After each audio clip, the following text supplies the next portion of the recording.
अब अच्छा अब इसका हम क्वेश्चन करते हैं। जैसे एक्सरसाइज 9.3 है, तो इसके अंदर Sherry Welch is a quality control engineer with the windshield wiper manufacturing division of EMSCO Incorporation. EMSCO is currently considering 2 new synthetic rubbers for its wiper blades. तो in short के 2 different types की rubbers जो हैं वो use हम कर रहे हैं। Same cars के लिए आपको data दिया हुआ है, लेफ्ट ब्लेड और राइट ब्लेड के लिए, और ये डेटा आपके पास जो है ये क्या आपको शो कर रहा है कि on cars 1 to 6 the right blade was made of compound A. अभी जो ब्लेड्स हैं डिफरेंट कंपाउंड्स के बने हुए हैं, और 2 टाइप्स का कंपाउंड हमने यूज किया, कंपाउंड ए और compound B. On cars 7 to 12 compound A was used for the left blade, or the cars were driven under normal operating conditions until the blades no longer did a satisfactory job of clearing the windshield of rain. तो ये जो data blow आपको show कर रहा है, तो at significance level 0.05 do the 2 compounds where equally well. तो मतलब 2 डिफरेंट कंपाउंड्स की रबर शील्ड बनाई है, उनको कार्स में हमने यूज करके ये मालूम करना चाहते हैं कि जब वो वेयर क्या वो इक्वली वेल जो है वो वेयर करती हैं। तो यहाँ पर जो हम कार्स यूज कर रहे हैं दोनों डिफरेंट टाइप्स के ब्लेड्स के लिए सेम कार्स हम यूज कर रहे हैं। एक में लेफ्ट ब्लेड और एक में राइट ब्लेड, वो डिफरेंट कंपाउंड्स वाली हैं, और उसमें जो आपको जो नंबर्स दिए हुए ये आपके पास क्या है, ये यूजेबल लाइफ इन डेज है कि कितने दिन तक जो है वो कितने दिन लिए उसने वेयर होने में। जैसे कार 1 है उसमें जो लेफ्ट ब्लेड था आपके पास उसने वेयर होने में 162 डेज लिए। इसी तरह जो राइट ब्लेड है उसने वेयर होने में 183 डेज लिए। ठीक है, तो अब इसके अंदर ये डिपेंडेंट सैंपल्स हैं आपके पास, और टोटल आपको 12 वैल्यूज दी हुई हैं। तो n की वैल्यू है आपके पास 12। x क्या है, वो difference between left blade days and right blade days है, और x बार जो है वो एवरेज ऑफ द डिफरेंस है। तो म्यू आपके पास क्या है, वो μ1 माइनस μ2 है, यानी जो दोनों आपके पास डिफरेंट टाइप्स के जो कंपाउंड यूज किए उनका जो एवरेज है उसमें डिफरेंस में हम इंटरेस्टेड हैं, तो वो हम मालूम करना चाहते हैं। तो अब इसमें जो x बार है आपके पास, हमने जो x डिफाइन किया है डिफरेंस, उसका एवरेज हम निकालेंगे। तो एवरेज हम किस तरह निकालेंगे, summation x divided by n। ठीक है, तो जो आपके पास टोटल ये समेशन x, ये जो सारी आपके पास वैल्यूज है, ये 35 इसमें गलत है, ये सही कर लीजिएगा। फिर ये जितने भी आपके पास नंबर ऑफ डेज है, यानी 162 प्लस 323 220 274 183, ये सब नंबर्स को हमने जमा कर लिया, तो ये समेशन x आ जाएगा। x आप अच्छा नहीं सॉरी x क्योंकि डिफरेंस है, तो डिफरेंस पहले हमें निकालना पड़ेगा। जैसे 162 माइनस 183 ये कार 1 के लिए, तो इसका डिफरेंस यानी अगर इसको मैं आपको शो करूंगी हमने किस तरह से ये जो x की वैल्यूज जो है किस तरह हमने निकाली है, x बार। तो x बार हमने जो निकाला है, यानी जो मीन ऑफ द डिफरेंस हमने निकाला है, वो हमने किस तरह निकाला है। अब जैसे ये जो आपको डेटा दिया हुआ आपने डिफरेंस लेना है। अब जैसे कार 1 के लिए लेफ्ट ब्लेड की जो डेज है और जो राइट ब्लेड के डेज है, इसमें डिफरेंस कितना है, 162 माइनस 183। ठीक है, तो ये 162 माइनस 183, तो ये आपके पास जो है पहली वैल्यू का डिफरेंस आ गया। प्लस फिर सीधा डिफरेंस निकालने सेकंड कार के लिए, ये होगा 323 माइनस 347, तो 323 माइनस 347। तो इस तरीके से जो है ये आप डिफरेंस निकाल लेंगे। इसका थर्ड के लिए होगा 220 माइनस 247, इसका लास्ट में होगा 12 के लिए 154 माइनस 148, 154 माइनस 148। ठीक है, तो ये जो डिफरेंसेस हैं आपके पास, ये आपने कैलकुलेट कर लिए। अब आपने इसका एवरेज निकालना है, तो ये आपने ऊपर ये समेशन x से सबको सम कर लेंगे, तो ये 35 आ जाएगा आपके पास, और डिवाइडेड बाय n 12। तो इस तरीके से ये डिफरेंस का एवरेज आ गया। तो समझ गए आप डिफरेंस का एवरेज आपके पास जो है वो कितना आया है। सर दोनों का अलग अलग मीन निकाल के माइनस करके आंसर सही नहीं आ सकता। दोनों का अलग अलग मीन नहीं निकालना, क्योंकि यहाँ पर तो आपने डिफरेंस को कंसीडर करना है ना, क्योंकि आपके पास ये पेयर्ड सैंपल से डिपेंडेंट सैंपल से वो अलग अलग मीन हम उस वक्त निकालते हैं। आप डिफरेंस निकाल के एवरेज निकालवाना चाह रहे हैं ना। डिफरेंस का एवरेज, डिफरेंस निकाल के एवरेज नहीं, डिफरेंस का एवरेज। अगर दोनों पेयर्स आपके पास इंडिपेंडेंट होते तो फिर हर एक का मीन अलग अलग निकालते, वो अलग केस होता। यहाँ पर क्योंकि दोनों डिपेंडेंट सैंपल से, पेयर्ड सैंपल से, तो आप जिस चीज में इंटरेस्टेड है वो क्या आपने, आपका जो सैंपल स्टैटिस्टिक्स है, जो रैंडम वेरिएबल है, वो आपने क्या डिफाइन किया? Difference, difference between their average value, difference between number of days. तो अब जो एवरेज आप निकालेंगे, एवरेज ऑफ द डिफरेंस, वो आप किस तरह निकालेंगे? हर वैल्यू के लिए जो आपके पास डेटा आ रहा है उसका आप डिफरेंस लेंगे फॉर ईच कार। यानी कार 1 में आपने left plate minus right plate के जो एवरेज डेज आपके पास गिवन है उस पर डिफरेंस लिया। तो पहली कार के लिए आपके पास कितना आ गया? 162 माइनस 183, ये पहली कार का डिफरेंस आ गया। प्लस सेकंड कार के लिए डिफरेंस कितना आ गया? 323 माइनस 347। थर्ड कार के लिए 220 माइनस 247 इसका, फोर्थ के लिए 274 माइनस 269 इसका, लास्ट में 12 के लिए 154 प्लस 148। तो डिफरेंस लेके आप सर इसको ऐसे नहीं कर सकते, पहले लेफ्ट ब्लेड को सबको ऐड कर ले, उसके बाद राइट ब्लेड को ऐड कर ले, फिर दोनों को माइनस करा दे, फिर डिवाइड बाय 2 कर ले? एक ही बात होगी, क्योंकि जब आप ऐड करेंगे तो एक्चुअली ये 162 323 ये पहले पेयर बन जाएगा, फिर माइनस करके नीचे वाला पेयर बन जाएगा, और फिर आप डिवाइड कर देंगे। सर मैं भी तो ये बोल रहा था कि दोनों को एक साथ करने से अच्छा है कि अलग अलग करके भी डायरेक्ट माइनस कर दें। आप जिस तरह कंफर्टेबल है उस तरह आप कर ले, लेकिन याद रखें आपने जो रैंडम वेरिएबल डिफाइन किया ना, वो डिफरेंस डिफाइन किया। अब इसमें हो सकता है अगर आप अलग अलग ऐड कर रहे हो तो उसमें कोई वैल्यू आप मिस कर दें, तो इसलिए अगर आप डिफरेंस लेते हुए चलेंगे तो कोई वैल्यू मिस नहीं होगी, यानी उसमें गलती के इम्कानात कम होंगे। समझ में आ रही बात? तो अब आ जाइए, अब हमारे पास स्टेप 1 क्या है। स्टेप 1 में हम क्या करते हैं? हम अपना नल हाइपोथेसिस बताते हैं। तो हमारा नल हाइपोथेसिस क्या है कि जो दोनों आपके पास कंपाउंड है, दे वेयर इक्वली, ठीक है ना, ये हमने चेक करना था। ये हमारा क्वेश्चन था कि do the two compounds where equally well. तो हाँ, ये हमारा नल हाइपोथेसिस है, जो कि हमेशा इक्वलिटी की फॉर्म में होता है कि μ1 इज इक्वल टू μ2, या इनमें जो डिफरेंस आपके पास वो 0 है। अच्छा, अब हमसे ये नहीं पूछ रहा, ये कि मतलब ये नहीं है कि कंपाउंड ए जो है वो ज्यादा कम वेयर होता हो कम दिनों में कंपाउंड बी के मुकाबले में, या कंपाउंड बी, मतलब कोई लेस या ग्रेटर देन की बात नहीं हो रही।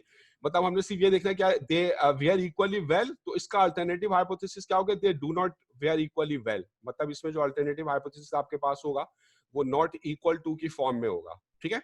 यानी μ1 माइनस μ2, यानी μ1 और μ2 का जो डिफरेंस है वो 0 नहीं है। तो क्योंकि नॉट इक्वल टू की फॉर्म है, तो इसमें जो आपका जो ये जो टेस्ट होगा, ये कौन सा होगा? ये 2 टेल टेस्ट होगा। इसमें ये सिग्निफिकेंस लेवल आपको दिया है, इसमें जो आपका क्रिटिकल रीजन होगा वो दोनों टेल में होगा, ठीक है। ये तो पहला स्टेप होता है। स्टेप 1 में आप नल हाइपोथेसिस बता देते, अल्टरनेट हाइपोथेसिस आप बता देते, और फिर जो सिग्निफिकेंस लेवल अल्फा है वो बता देते हैं, और फिर ये बता देते हैं कि किस टाइप का टेस्ट है, 2 टेल टेस्ट है या 1 टेल टेस्ट है। अगर 1 टेल टेस्ट है तो उसमें फिर राइट टेल टेस्ट है या लेफ्ट टेल टेस्ट है। अगर राइट टेल टेस्ट होता तो सारा क्रिटिकल रीजन राइट टेल में होता, सारा रिजेक्शन रीजन राइट टेल में होता। अगर लेफ्ट टेल टेस्ट होता तो सारा रिजेक्शन रीजन लेफ्ट टेल में होता। अगर 2 टेल टेस्ट है तो जो अल्फा है आपके पास, अल्फा क्या होता है? ये total area of the rejection region होता है, तो ये इक्वली डिवाइड कर देते हैं हम दोनों टेल्स में।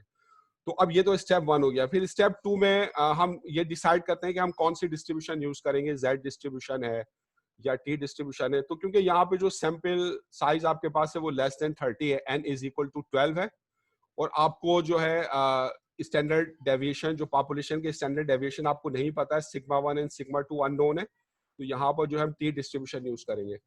तो अब हमने ये डिसाइड कर लिया कि टी डिस्ट्रीब्यूशन हमने यूज करना है, तो अब हम इसकी डायग्राम दिखा देते हैं कि 2 टेल टेस्ट है, अल्फा 0.05 है, तो उसका जो हाफ है 0.025, और 0.025 वो दोनों टेल में है। ये जो रेड कलर से शो किया है दोनों टेल में आपके पास रिजेक्शन रीजन है, और बीच में जो ब्लू हमने पोर्शन शो किया है हमारा एक्सेप्टेंस रीजन है, और एक्सेप्टेंस रीजन का एरिया जो है वो 1 माइनस अल्फा है, यानी अगर अल्फा 0.05 है 5% है, तो एक्सेप्टेंस रीजन का एरिया 95% होगा, 0.95। अब हमने ये जहाँ पे एक्सेप्टेंस रीजन और रिजेक्शन रीजन एक दूसरे से अलग होते हैं, ये जो वैल्यूज हैं, ये क्रिटिकल वैल्यूज, ये हमने फाइंड आउट करनी है। तो ये टी डिस्ट्रीब्यूशन है, तो टी टेबल से हम ये क्रिटिकल वैल्यूज निकालेंगे। अब आप ऐसा करते हैं, आप जेड डिस्ट्रीब्यूशन से निकाल लेंगे तो यहीं पे गलती हो जाएगी। कौन सी डिस्ट्रीब्यूशन यूज करनी है, तो उसके टेबल से आप वैल्यूज निकालेंगे, और किस तरीके से वैल्यूज निकालेंगे वो आपको पता है। अब जो क्रिटिकल वैल्यूज हम मालूम करेंगे, तो टी के टेबल से जब हम क्रिटिकल वैल्यूज निकालते हैं तो उसमें हमें 2 चीजें चाहिए होती हैं। एरिया इन बोथ टेस्ट जो कि हमें दिया हुआ अल्फा के बराबर है 0.05, और फिर जो टी डिस्ट्रीब्यूशन है उसके डिग्रीज ऑफ फ्रीडम, तो उसकी जो डिग्रीज ऑफ फ्रीडम है वो यहाँ पर n-1 है, n12 है, तो डिग्रीज ऑफ फ्रीडम 11 है। तो हम टी के टेबल में जाएंगे, उसमें डिग्रीज ऑफ फ्रीडम 11 वाले कॉलम, डिग्रीज ऑफ फ्रीडम के कॉलम में हम वैल्यू तलाश करेंगे 11, और जो एरियाज इन बोथ टेल्स है उसमें हम कॉलम में जाएंगे 0.05। तो डिग्रीज ऑफ फ्रीडम 11 हो और एरियाज इन बोथ टेल्स 0.05 हो, तो इसका अगेंस्ट जो टी की वैल्यू है वो 2.201 है। टी के टेबल से आप खुद पढ़ लीजिएगा, वेरीफाई कर लीजिएगा। तो ये हमें क्रिटिकल वैल्यूज मिल गई। अब क्योंकि दो हमारे पास जो है रिजेक्शन रीजन है राइट टेल में और लेफ्ट टेल में, तो क्रिटिकल वैल्यूज एक पॉजिटिव होगी जो अपर टेल में है, राइट टेल में है, और एक नेगेटिव होगी जो लोअर टेल में है या लेफ्ट टेल में। तो इसलिए हम प्लस माइनस इसके साथ लगा देते हैं, हमारी ये क्रिटिकल वैल्यूज आ गई। ये आ गई 2.201 और ये आ गई -2.201। ठीक है, तो ये आगे हम इस्तेमाल करेंगे जब हमें ये डिसाइड करना होगा कि सर ये दोबारा बता दीजिएगा, एरियन बोट टेल वाला ये 0.05 ये बता ये दीजिए। तो आपको अल्फा दिया हुआ है, जो आपका सिग्निफिकेंस लेवल होता है, ये एरिया ऑफ रिजेक्शन रीजन होता है, ये आपको गिवन है कि इस सिग्निफिकेंस लेवल पर आप अपना टेस्ट कर रहे हैं। तो टू टेल टेस्ट में हम क्या करते हैं, जो अल्फा होता है उसको दोनों टेल्स में इक्वली डिवाइड कर देते हैं। तो राइट टेल में इसका हाफ हो गया अल्फा का 0.025 एरिया, और लेफ्ट टेल में 0.025। अब जब हम टी डिस्ट्रीब्यूशन टी टेबल से वैल्यू निकालते हैं तो डिग्रीज ऑफ फ्रीडम आपस n-1 11 है, और उसमें हमें एरिया मालूम करना, एरिया इन बोथ टेल्स चाहिए होता है। तो दोनों टेल्स में एरिया कितना होगा, 0.025 प्लस 0.025, ये अल्फा के बराबर होगा 0.05। तो टी के टेबल में आप डिग्रीज ऑफ फ्रीडम 11 और अल्फा 0.05 या एरियाज इन बोथ टेल्स 0.05 के अगेंस्ट टी की वैल्यू पढ़ लेंगे 2.201। तो एक पॉजिटिव और एक नेगेटिव, दो क्रिटिकल वैल्यूज है, तो ये हमारी क्रिटिकल वैल्यूज आ गई +-2.201। अब आज ये तो स्टेप 2 हो गया। तो पहले स्टेप में हम बता देते हैं नल हाइपोथेसिस, अल्टरनेटिव हाइपोथेसिस, और किस टाइप का टेस्ट है, टू टेल्ड है या वन टेल्ड, अल्फा की वैल्यू। फिर सेकंड स्टेप में डिसाइड करते हैं कि कौन सी डिस्ट्रीब्यूशन यूज करनी है। फिर उस डिस्ट्रीब्यूशन की डायग्राम दिखा के फिर जो क्रिटिकल वैल्यूज होती हैं, जो रिजेक्शन रीजन, एक्सेप्टेंस रीजन को वैल्यूज सेपरेट करती हैं, वो हम टेबल से मालूम कर लेते हैं। या आगे अब आ जाए स्टेप 3 पर। अब स्टेप 3 में हम क्या करेंगे, जो एस्टिमेटेड स्टैंडर्ड एरर है एक्स बार की, जो हमने डिफरेंस फाइंड आउट किया है, वो डिफरेंस का जो एवरेज है हमारे पास, हमारा सैंपल स्टैटिस्टिक्स है, तो हमें पता है जो एक्स बार है उसका जो स्टैंडर्ड एरर है, जो कि इसके स्टैंडर्ड डेविएशन के बराबर होता है। और क्योंकि इसमें हम जो सैंपल स्टैटिस्टिक्स यूज कर रहे हैं तो उस पर कैप लगाएंगे, तो क्योंकि पॉपुलेशन लार्ज है तो इसमें मल्टीप्लाइंग जो फाइनाइट मल्टीप्लाइंग फैक्टर है उसको यूज करने की जरूरत नहीं है। तो जो मीन है आपके पास एक्स बार, डिफरेंस का मीन एक्स बार, उसका जो स्टैंडर्ड एरर है सिग्मा सब एक्स बार कैप, वो होता है S/√n। तो S जो है आपके पास वो 19.76 है, ये S हमने ऊपर निकाल लिया है। वहां पर हमने ये जो मीन निकाला था हमने यहाँ पर ये, और इसके बाद हमने जो है ये जो सैंपल का जो डेटा था, जो डिफरेंस था, हमने इसका स्टैंडर्ड डेविएशन भी निकाल लिया था। इसका फॉर्मूला क्या है, shortcut formula summation x square minus nx bar square divided by n-1। तो ये टेबल आप बना देंगे x और x स्क्वायर का, तो वहां से आपको वैल्यूज मिल जाएंगी। तो ये आपने एस स्क्वायर यहाँ से निकाल लिया। तो ये जो एस स्क्वायर है, अब हम जो है या इससे हमने स्टैंडर्ड डेविएशन पता चल गया 19.76, इसको डिवाइड कर दिया √10 से, तो ये मेरे पास स्टैंडर्ड एरर आ गया 5.7042 डेज। ठीक है, फिर उसके बाद जो है अब यहाँ पर जो हमारे पास एक्स बार की जो हमने वैल्यू सैंपल से कैलकुलेट करी थी, यानी 2.9167, अब इसके हम कॉरस्पॉन्डिंग टी वैल्यू मालूम करेंगे। तो ये हमारी जो सैंपल से हमने जो मीन निकाला है 2.9167, इसको अब हम टी वैल्यू में कन्वर्ट करेंगे कि इसकी कॉरस्पॉन्डिंग टी वैल्यू क्या है। तो इसका फार्मूला आपके पास क्या होगा, x bar minus mu divided by sigma सब एक्स बार कैप। अगर जेड वैल्यू होती तो उसका फार्मूला भी यही होता है, जेड बराबर होता है x bar minus mu divided by sigma सब एक्स बार कैप। तो अब इसमें एक्स बार हमने रख दिया 2.9167, म्यू जो है, म्यू की वैल्यू क्या होगी, तो ये म्यू की वैल्यू जो है आपके नल हाइपोथेसिस में है कि म्यू आपके पास क्या है, μ1 और μ2 के बराबर है। तो क्योंकि μ1 माइनस μ2 0 है, तो इसका मतलब है म्यू 0 है। तो म्यू आपके पास जो है वो 0 है, और नीचे सिग्मा जो स्टैंडर्ड एरर है ये आपने ऊपर कैलकुलेट करी, इसको पुट करके ये आपने जो सैंपल स्टैटिस्टिक्स है इसकी आपने कॉरस्पॉन्डिंग टी वैल्यू निकाल ली है। ठीक है, तो अब आप देखेंगे ये जो टी वैल्यू है स्टेप 4 में, ये किस रीजन में लाई करती है, एक्सेप्टेंस रीजन में या रिजेक्शन रीजन में। तो आप ऊपर निकाल चुके हैं, ये आपके पास डायग्राम में, ये क्रिटिकल वैल्यूज आपने ऊपर निकाली थी +-2.201। तो ये आपके पास एक राइट पे 2.201 क्रिटिकल वैल्यू है, लेफ्ट पर। अब ये जो वैल्यू है 0.511, अब मुझे बताइए ये किस रीजन में होगी, ये रेड पोर्शन में है या ब्लू पोर्शन में? तो ज़ाहिर है ये बिटवीन 0 एंड 2.201 है। अगर फर्ज करें ये आपके पास होती है 3 पॉइंट समथिंग, तो ये फिर राइट टेल में आती है रिजेक्शन रीजन में। या अगर ये होती लेट्स से -4 पॉइंट समथिंग, तो ये फिर लेफ्ट टेल में आ जाती है इस तरफ रिजेक्शन रीजन में, ठीक है। तो ये 0.511 है, तो हम देख रहे हैं 0.511 ये 0 के राइट पे समवेयर यहाँ पे कहीं होगी जो एरो से दिखाया हुआ है 0 और 2.201 के दरमियान। तो ये जो आपके पास वैल्यू है किस में लाई करती है? एक्सेप्टेंस रीजन में लाई करती है। तो अब हम जो अपना कंक्लूजन लिख देते हैं, तो स्टेप 5 में हम अपना कंक्लूजन लिखते हैं as the observed T value. ये जो ऑब्जर्व टी वैल्यू हमने निकाली थी स्टेप 4 में, ये जो सैंपल स्टैटिस्टिक्स की वैल्यू को हमने टी वैल्यू में कन्वर्ट किया था, तो ये जो ऑब्जर्व वैल्यू 0.511 ये जो आपके पास है ये लाइज इन एक्सेप्टेंस रीजन। तो इसका मतलब क्या है? हम नल हाइपोथेसिस को रिजेक्ट नहीं करेंगे, हम उसको एक्सेप्ट करेंगे। तो नल हाइपोथेसिस क्या था कि जो दो कंपाउंड्स थे दे वेयर इक्वली वेल, तो ये हमारा कंक्लूजन है। So the two compounds where equally well, ठीक है ना। तो ये हमारा जो है ये कंक्लूजन हो गया। तो समझ गए आप ये किस तरीके से आपने टेस्ट किया? इसमें किसी को कोई प्रॉब्लम है? दोबारा इसको समझा दूं, दोबारा बता दूं एक दफा। इसके अंदर वही स्टेप जो आपने पीछे पढ़े वो जो है आपके रिपीट हो गए। तो इसके अंदर जो है आपके पास डिपेंडेंट सैंपल्स के लिए जब आप टेस्ट करते हैं तो आप क्या करते हैं? पहले उसके अंदर जो है आप डिफरेंस में इंटरेस्टेड होते हैं, तो आप डिफरेंस कैलकुलेट कर लेते हैं। तो इसमें हमने एक्स को डिफाइन करते हैं रैंडम वेरिएबल डिफरेंस है, फिर हमने उसका एवरेज निकाल लिया। तो डिफरेंस लेते जाएं और उसका एवरेज ले लें आप, और फिर उसका हमने मीन कैलकुलेट कर लिया, और साथ ही हमने जो सैंपल स्टैंडर्ड डेविएशन है, सैंपल वेरिएंस है, उसको कैलकुलेट कर लिया। तो ये सैंपल वैल्यूज है जो आप आगे यूज करेंगे। तो अब हम जो नल हाइपोथेसिस बना रहे हैं कि मीन्स आर इक्वल या उनमें डिफरेंस जीरो है। अल्टरनेट हाइपोथेसिस यहाँ पर है कि they are not equal, two tail test था। फिर एन लेस देन 30 है, सिग्मा 1 सिग्मा 2 अननोन है, तो हम टी डिस्ट्रीब्यूशन यूज कर रहे हैं। अब हमने क्रिटिकल वैल्यूज निकालनी है, तो वो हमने डिग्रीज ऑफ फ्रीडम और एजेस इन बोथ टेल्स को यूज करके टी के टेबल से निकाल लिए। फिर उसके बाद अब ये जो स्टेप 3 है इसमें हमने जो मीन है उसका एस्टिमेटेड स्टैंडर्ड एरर कैलकुलेट किया है S/√n से, और फिर ये जो हमने मीन की वैल्यू सैंपल की कैलकुलेट करी थी 2.9167, इसको हमने कॉरस्पॉन्डिंग टी वैल्यू में इसमें हमने कन्वर्ट कर लिया। अब ये देखते हैं टी वैल्यू जो हमारी है जो ऑब्जर्व टी वैल्यू है किस रीजन में? ये आपके पास एक्सेप्टेंस रीजन में, तो हम नल हाइपोथेसिस को रिजेक्ट नहीं करेंगे और उसी हिसाब से हमारा कंक्लूजन होगा। तो ये समझ गए आप? इसमें कोई प्रॉब्लम तो नहीं है? सही है, क्लियर है? क्लियर है सर। तो अब इसी टाइप के क्वेश्चन है। अब जैसे ये एप्लीकेशन है आपके पास, अब जैसे 914 है कि the data below are a random sample of 9 firms. 9 firms का सैंपल है आपके पास, ये डेटा है chosen from the digest of earning reports in the Wall Street Journal on February 6, 1992। तो अब ये जो आपके पास है सेम फर्म्स है, लेकिन दो डिफरेंट टाइम पीरियड के लिए आपको डेटा दिया हुआ है। यानी एक डेटा है कि 1991 में उनकी अर्निंग्स क्या है और 1992 में जो है उनकी अर्निंग्स क्या है, ठीक है ना। तो ये अर्निंग्स मतलब मिलियन ऑफ डॉलर्स में हो सकती है।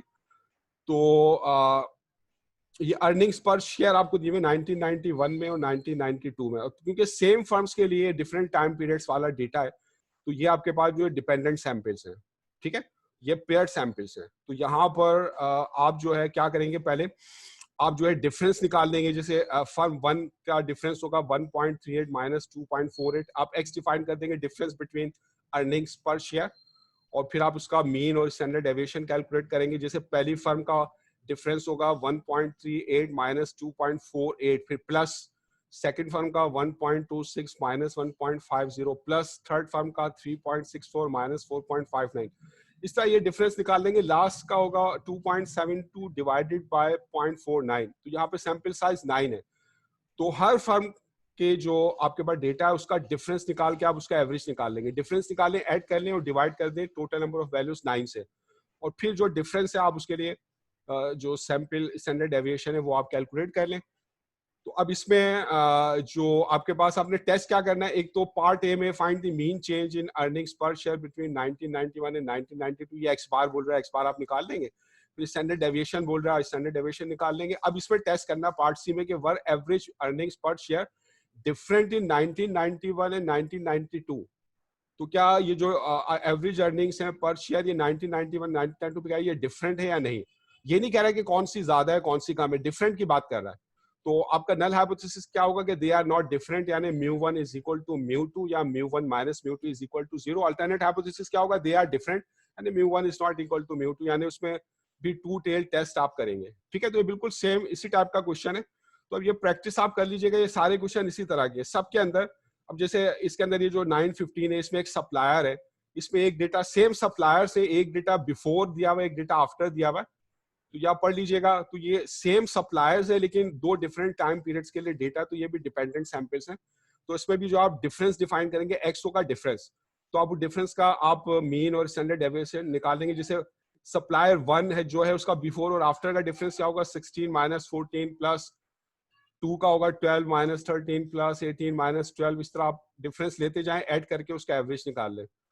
तो ये दो क्वेश्चन आपको मैंने प्रैक्टिस के लिए दे दी। तो वहां पर यहाँ पर जो है आपका जो hypothesis test between two population means यानी μ1 माइनस μ2 वो हमने कवर कर लिए।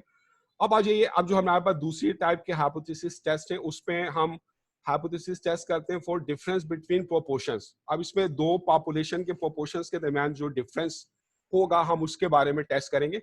तो अब इसमें पहले ये कि आपके पास लार्ज सैंपल साइजेस हो, लार्ज सैंपल साइजेस यानी इक्वल टू 30 या ग्रेटर देन 30 हो, तो हमें पता है उसमें हम Z डिस्ट्रीब्यूशन यूज करते हैं।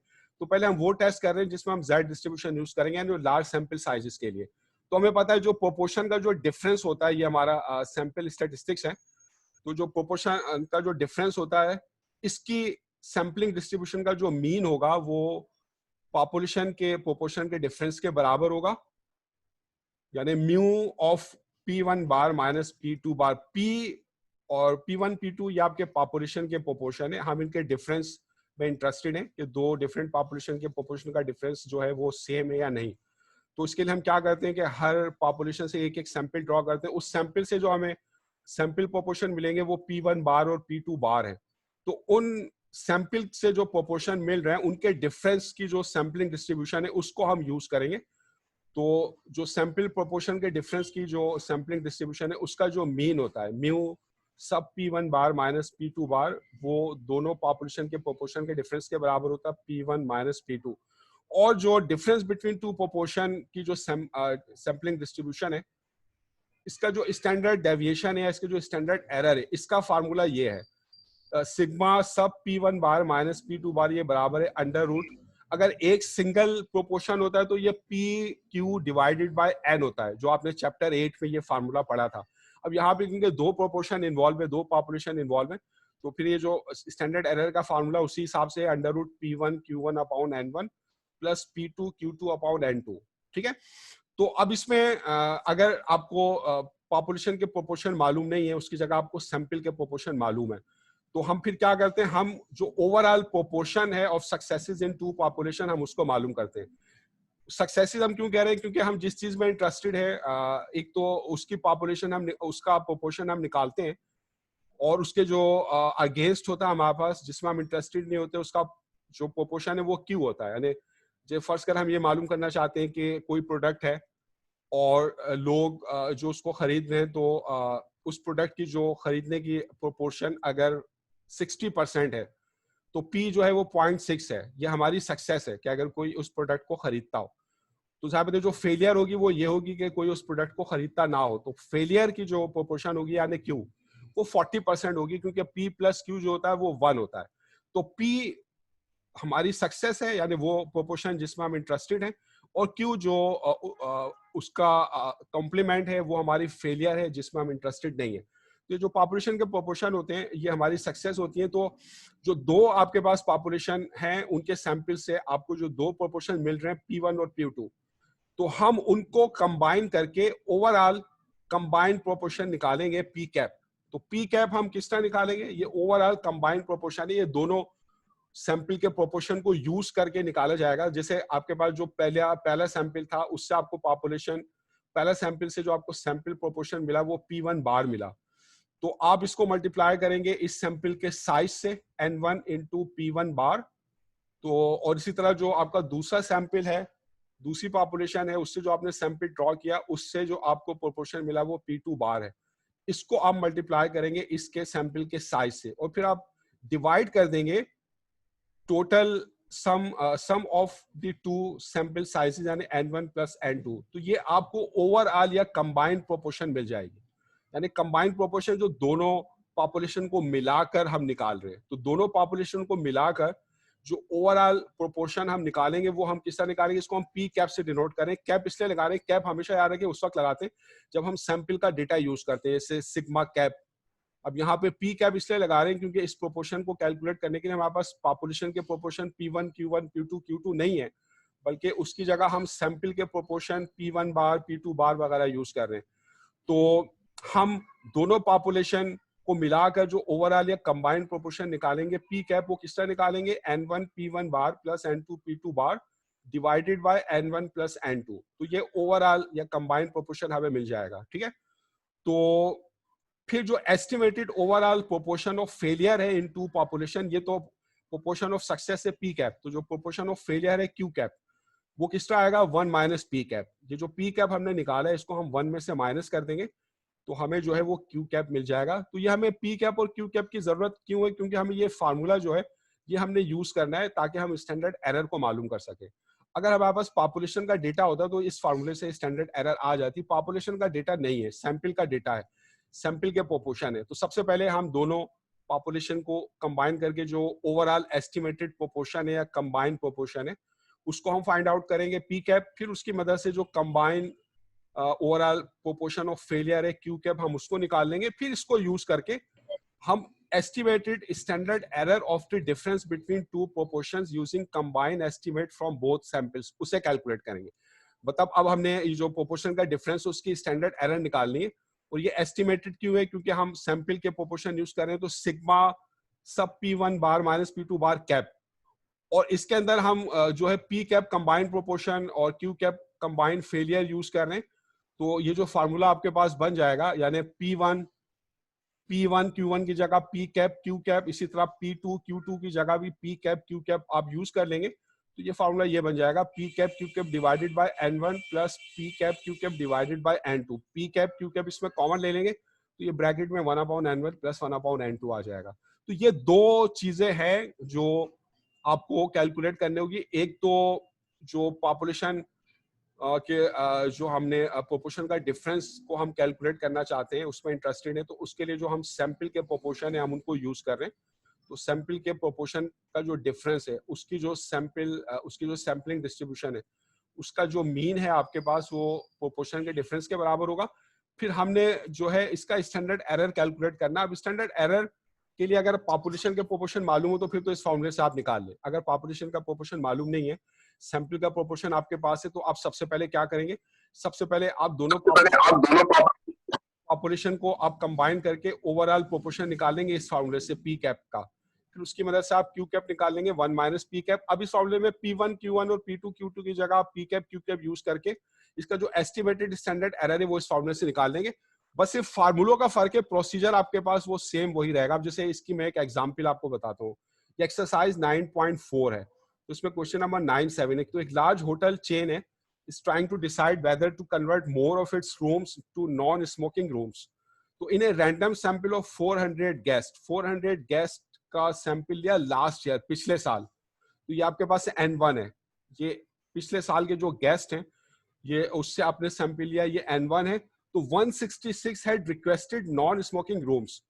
तो जिन लोगों ने non smoking rooms out of 400 request किया था वो 166 थे। तो ये प्रोपोर्शन से मुतालिक क्वेश्चन है। इसमें हम किस चीज में इंटरेस्टेड है, proportion of people requesting non smoking rooms, उन लोगों की प्रोपोर्शन जो नॉन स्मोकिंग रूम रिक्वेस्ट कर रहे हैं। तो P1 बार हमारे पास कितना आ जाएगा, 166 ने रिक्वेस्ट करी आउट ऑफ 400, तो 166 डिवाइडेड बाय 400, तो ये P1 बार आ गया। ये जो पिछले साल का सैंपल था N1 उसका प्रोपोर्शन, सैंपल प्रोपोर्शन आ गया। अच्छा, दिस ईयर, इस साल की बात कर रहा है। अब ये इस साल जो गेस्ट है उससे पिछले साल से डिफरेंट होंगे। तो ये डिफरेंट आपके पास, ये डिपेंडेंट नहीं है, इंडिपेंडेंट है। इंडिपेंडेंट इसलिए क्योंकि ज्यादा दोनों साल में जो गेस्ट होंगे वो सेम तो नहीं होंगे ना, डिफरेंट होंगे। अगर गेस्ट बिल्कुल सेम होते तो फिर ये पेयर्ड सैंपल होता, डिपेंडेंट सैंपल होता, लेकिन इसमें ऐसा नहीं है। तो इस साल जो है आपने 205 गेस्ट लिए, तो ये सेकंड सैंपल का साइज है 3 आपके पास 25 गेस्ट इन सैंपल ऑफ 380, तो N2 380 है, उसमें 205 रिक्वेस्ट कर रहे हैं नॉन स्मोकिंग रूम, तो P2 बार आ गया 205 डिवाइडेड बाय 380। तो ये आपने सारा डेटा जो है क्वेश्चन में आपको मिल गया, ये इससे कैलकुलेट कर लिया। अब आ जाए और क्वेश्चन जो है प्रोपोर्शन से मुतालिक है, तो would you recommend that the hotel chain convert more rooms to non smoking. तो आपसे ये पूछ रहा है कि क्या आपको अब क्या होटल को जो है ज्यादा रूम्स को नॉन स्मोकिंग रूम्स पे कन्वर्ट कर लेना चाहिए। तो ऐसा कब करेगा होटल, जब इस साल ज्यादा लोगों ने नॉन स्मोकिंग की रिक्वेस्ट करी हो ना। अगर पिछले साल के मुकाबले में इस साल जिन लोगों ने नॉन स्मोकिंग रूम्स की रिक्वेस्ट करी उसकी प्रोपोर्शन ज्यादा है, यानी कौन सी प्रोपोर्शन ज्यादा है, इस साल वाली P2 बार। तो जब भी जो है आप ज्यादा रूम्स फिर बनाएंगे नॉन स्मोकिंग वाले, तो इससे पता चल रहा है आपकी अल्टरनेट हाइपोथेसिस क्या है। इसमें P2 यानी इस साल का जो प्रोपोर्शन है वो ग्रेटर देन है लास्ट ईयर के प्रोपोर्शन से, क्योंकि जब ऐसा होगा जब भी आप ज्यादा रूम्स को कन्वर्ट करेंगे नॉन स्मोकिंग में। क्योंकि क्वेश्चन क्या है, वुड यू रिकमेंड, क्या आप ये रिकमेंड करेंगे कि होटल चेन जो है वो ज्यादा रूम्स को नॉन स्मोकिंग बनाए। तो ज्यादा रूम्स को नॉन स्मोकिंग कब बनाएगा, जब इस साल जो प्रोपोर्शन है उन लोगों की जो नॉन स्मोकिंग की रिक्वेस्ट कर रहे हैं वो पिछले साल से ज्यादा हो, यानी P2 is greater than P1 या P1 is less than P2। तो इससे आपको पता चल रहा है कि ये आपका लेफ्ट टेल टेस्ट है। तो इसमें अल्फा आपको दिया हुआ है 0.01। तो अब इसमें हम स्टेप 1 में नल हाइपोथेसिस बताते हैं। नल हाइपोथेसिस हमारे पास क्या है, दोनों साल जो लोग रिक्वेस्ट कर रहे हैं नॉन स्मोकिंग की उनकी प्रोपोर्शन बराबर है, यानी P1 is equal to P2, या दूसरे अल्फाज में P1 minus P2 is equal to 0। और अल्टरनेट हाइपोथेसिस क्या है कि P1 is less than P2, क्योंकि हम ये जानना चाहते हैं कि क्या ज्यादा लोग रिक्वेस्ट कर रहे हैं इस साल या नहीं। तो ये लेफ्ट टेल टेस्ट है, तो उसमें जो रिजेक्शन रीजन है जिसका एरिया अल्फा के बराबर है 0.0 में, सारे के सारे लेफ्ट टेल में ये आपने दिखा दिया। अब डिस्ट्रीब्यूशन कौन सी होगी, क्योंकि N1 N2 ग्रेटर देन 30 है, दोनों सैंपल साइज लार्ज है, एक 400 है और एक 380 है, तो हम Z डिस्ट्रीब्यूशन यूज करेंगे, भले से sample standard population standard definition मालूम हो या ना हो, तो हम Z डिस्ट्रीब्यूशन यूज करेंगे। ये Z डिस्ट्रीब्यूशन ने डायग्राम दिखा दी लेफ्ट टेल टेस्ट से, तो ये 0.01 अल्फा के बराबर ये रिजेक्शन रीजन है, ये ब्लू एरिया से हमने एक्सेप्टेंस रीजन शो किया। अब ये क्रिटिकल वैल्यू हमने निकालनी है, तो अब क्रिटिकल वैल्यू किस तरह निकालेंगे, हमें पता है area between 0 and critical value, 0 और क्रिटिकल वैल्यू के दरमियान ये जो एरिया है, ये लेफ्ट पे ये सारा एरिया 0.5 है, 0.5 में से ये रेड एरिया माइनस कर देंगे तो ये एरिया 0 और क्रिटिकल वैल्यू के दरमियान 0.49 आ जाएगा। तो ये जो एरिया है, अब आप Z टेबल में जाएं, 0.49 ये प्रोबेबिलिटी या एरिया है, आप इसको सर्च करें या इसके क्लोजेस्ट वैल्यू सर्च करें, ये आपको देखना आता है तो मुझे बताने की जरूरत नहीं है। तो आप करस्पॉन्डिंग Z वैल्यू निकाल लें तो आप खुद वेरीफाई कर लीजिएगा, ये Z की वैल्यू आ गई 2.33, ये हमारी क्रिटिकल वैल्यू है। अब क्योंकि ये लेफ्ट टेल में है, लोअर टेल में है, तो ये माइनस होगी, तो ये हमें खुद माइनस लगाना पड़ेगा। तो हमारी जो क्रिटिकल वैल्यू आपके पास आ गई है वो -2.33 है। फिर उसके बाद आ जाए स्टेप 3। अब हम क्या करेंगे, अब जाहिर है हमें पॉपुलेशन के प्रोपोर्शन तो मालूम नहीं, हमें सैंपल के प्रोपोर्शन मालूम है, P1 बार P2 बार, तो उनको यूज करके सबसे पहले हम कंबाइंड प्रोपोर्शन निकालेंगे। तो कंबाइंड प्रोपोर्शन P कैप है N1 P1 bar plus N2 P2 bar divided by N1 plus N2। N1 था 400, P1 बार था 0.415, N2 था 380 है। पुट करके हमने कंबाइंड प्रोपोर्शन निकाल लिया P कैप, इसको 1 में से माइनस कर दिया, तो जो कंबाइंड फेलियर है आपके पास Q कैप वो हमने निकाल लिया। अब हम estimated standard error of the difference between two proportion निकालेंगे। दोनों प्रोपोर्शन के डिफरेंस की जो एस्टिमेटेड स्टैंडर्ड एरर है उसका फॉर्मूला यानी सिग्मा सब P1 बार माइनस P2 बार कैप, ये है under root P cap Q cap bracket 1/N1 plus 1/N2। P cap Q cap ऊपर आपने कैलकुलेट किया, ये आपने पुट कर दिया, P कैप है 0.4757, Q कैप है 0.5243, 1/N1। N1 आपके पास जो था वो 400 था, N2 था 380, ये पुट करके आपने कैलकुलेट कर लिया, तो ये स्टैंडर्ड एरर आपके पास आ गई। फिर उसके बाद जो ऑब्जर्व्ड Z वैल्यू निकाल लेंगे प्रोपोर्शन डिफरेंस की, जो प्रोपोर्शन का डिफरेंस हमारे पास है यानी P1 बार माइनस P2 बार, इसको हम स्टैंडर्डाइज कर लेंगे, इसको कॉरस्पॉन्डिंग Z वैल्यू में कन्वर्ट कर लेंगे। तो P1 बार आपको गिवन था 0.415, ये जो आपको डेटा दिया हुआ था क्वेश्चन में, उस सैंपल से आपने ये डेटा ऊपर कैलकुलेट किया हुआ, ये P1 बार P2 बार ये सब आपको पता है। तो ये आपने अब जो P1 और बार और P2 बार के डिफरेंस है उसको उसकी Z वैल्यू निकाल रहे हैं, तो ये क्या होगा, P1 bar minus P2 bar minus P1 minus P2 divided by standard error, जैसे x बार माइनस म्यू होता है, म्यू की जगह प्रोपोर्शन डिफरेंस है,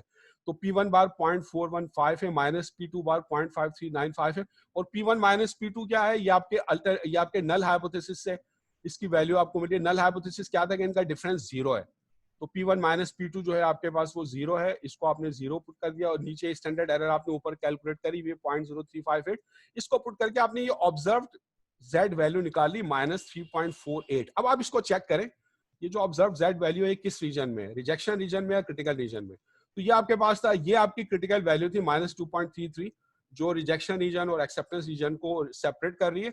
और ये जो वैल्यू है ऑब्जर्व Z वैल्यू जो है आपकी सैंपल प्रोपोर्शन डिफरेंस की, ये -3.48 है। तो अब देखें ये कहाँ पे लाई करेगी, ज़ाहिर बताइए -2.33 के लेफ्ट पर होगी। ये इस रेड पोर्शन में जो है यहाँ पे कहीं है, एरो से हम शो कर रहे हैं। तो क्योंकि ये रिजेक्शन रीजन में लाई करती है, तो हमारा स्टेप 5 में हमारा कंक्लूजन क्या होगा, as the observed Z value lies in rejection region so we reject null hypothesis. तो हम नल हाइपोथेसिस को रिजेक्ट कर देंगे और हम अल्टरनेट हाइपोथेसिस को एक्सेप्ट कर लेंगे। तो अल्टरनेट हाइपोथेसिस आपके पास क्या था, अल्टरनेट हाइपोथेसिस ये था कि इस साल प्रोपोर्शन ज्यादा है उन लोगों की जो नॉन स्मोकिंग रूम रिक्वेस्ट कर रहे हैं।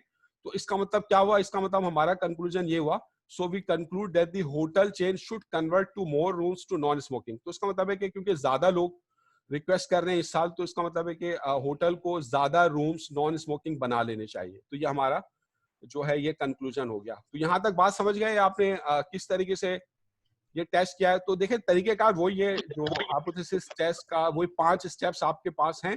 बस फर्क किस चीज का है कि जिस चीज के बारे में जो भी आपके पास स्टैटिस्टिक्स है, जिसके बारे में आप अपना हाइपोथेसिस टेस्ट कर रहे हैं, उसकी स्टैंडर्ड एरर के फार्मूले क्या हैं, और उसमें और जो दूसरे फार्मूले कैलकुलेट हमें करने पड़ते हैं कंबाइन करके, वो क्या है। बस ये फार्मूले चेंज होंगे और बाकी जो आपके पास मेथड है वो सेम होगा। तो ये समझ गए आप, या इसमें किसी को कोई प्रॉब्लम है? क्लियर है सर। अच्छा, एक क्वेश्चन हम और करते हैं। जैसे फार्मूला का गेम आप समझ जाए, अंडरस्टैंडिंग आपकी हो जाए, फिर बाकी तो आपके पास जो है वो फार्मूले हैं। अब जैसे एक और आपके पास इसके अंदर जो है हम और क्वेश्चन करते हैं। तो अब जैसे ये आपके पास क्वेश्चन है, ठीक है। तो अब क्योंकि ये मीटिंग खत्म होने वाली है, मैं इसको फिर बंद कर देता हूँ, तो नेक्स्ट मीटिंग में फिर मैं ये क्वेश्चन आपको करवाता हूँ।